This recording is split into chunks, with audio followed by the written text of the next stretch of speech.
You know that feeling, right? That foggy, frustrating moment when you're trying to learn something new and you just feel stuck. Well, what if I told you that in that exact moment, your brain is doing its best work? We're taught to treat confusion like a stop sign, but it's actually the green light for real deep learning. And, I mean, what if embracing that confusion could lead to this? A 14% improvement. But a 14% improvement in what exactly? Well, here it is. This isn't just some nice idea. Researchers Sidney DeMello and Arthur Grasser found that students who actually wrestled with being confused scored a full 14% higher on tests than students who just breezed through the material.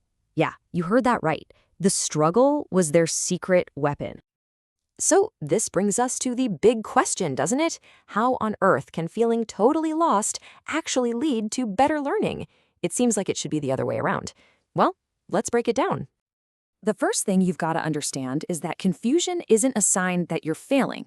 It's not a bug in your system. It's a feature. It means you are operating right on the edge of your current abilities, which is your brain's absolute sweet spot for growth. There's actually a name for this, productive confusion. It's what happens when you run into a new piece of information that just doesn't line up with what you already think you know. And that conflict, that mental mismatch, is exactly what kicks your brain into overdrive to figure things out. Think about it like this. It's a software update for your brain. That feeling of confusion is the little loading icon, the error signal that's basically saying, hey, the way you currently understand this is outdated. An upgrade is in progress. It forces your brain to stop and actually rebuild its understanding. Now, it's all about finding that perfect balance. See, if the material is way too easy, you're just bored. You zone out. If it's way too hard, you get frustrated and you're likely to just give up. The real magic happens right in the middle, in that sweet spot of productive confusion where you're challenged just enough. But here's the catch. That sweet spot has a time limit. Research shows that the best window for this productive struggle is somewhere between 30 and 120 seconds. If you stay stuck for more than, say, 3 minutes without making any progress, that productive confusion can turn into straight-up frustration, and your learning actually starts to tank. Look, this isn't just a theory. It's backed by a ton of science. Researchers have a term for it, desirable difficulties.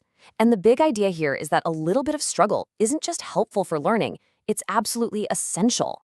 We already talked about DeMello and Gresser and their 14% finding. But they're not alone in this. You've got Kurt Van Lin, who studied what happens when we hit a wall. And then there are the pioneers, Robert and Elizabeth Bjork, who created the whole desirable difficulties framework. They all came to the same conclusion.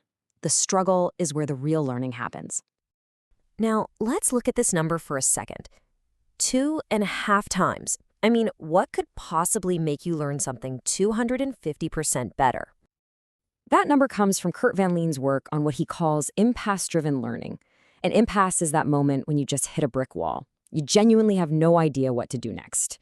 And what he found was that hitting and then working through those moments led to learning gains that were 2.5 times higher than just following some easy step-by-step guide.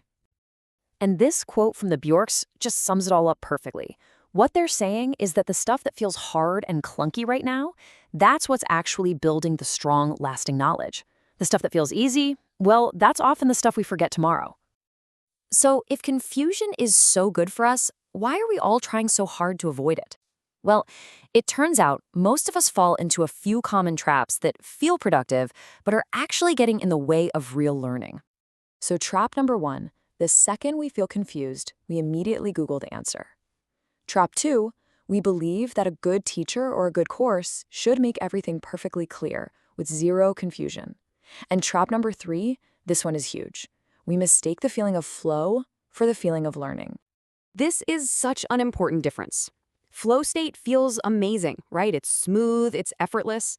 But flow is a state of performance. You're just applying skills you already have mastered. Confusion, on the other hand, feels difficult and clunky because it's a state of learning. You're in the messy process of building brand new skills from scratch. All right, so we get the theory. Confusion is good. But how do we actually start using this uncomfortable feeling as a tool instead of running from it? Let's get into a practical toolkit you can use, like today. It's a really simple 3-step framework.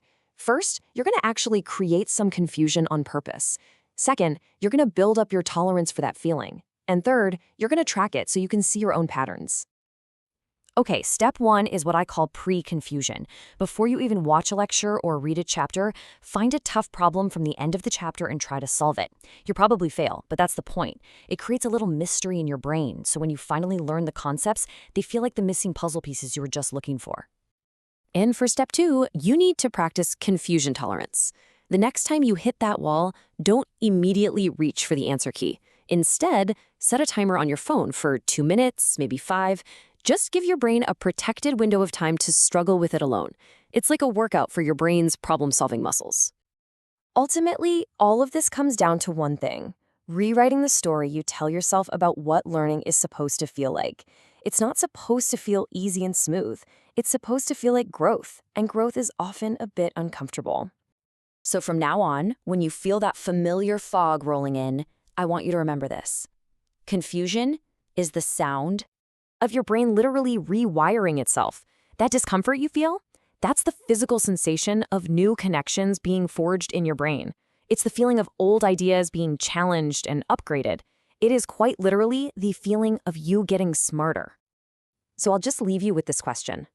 The next time you feel confused, are you going to see it as a stop sign and turn back? Or are you going to see it for what it really is?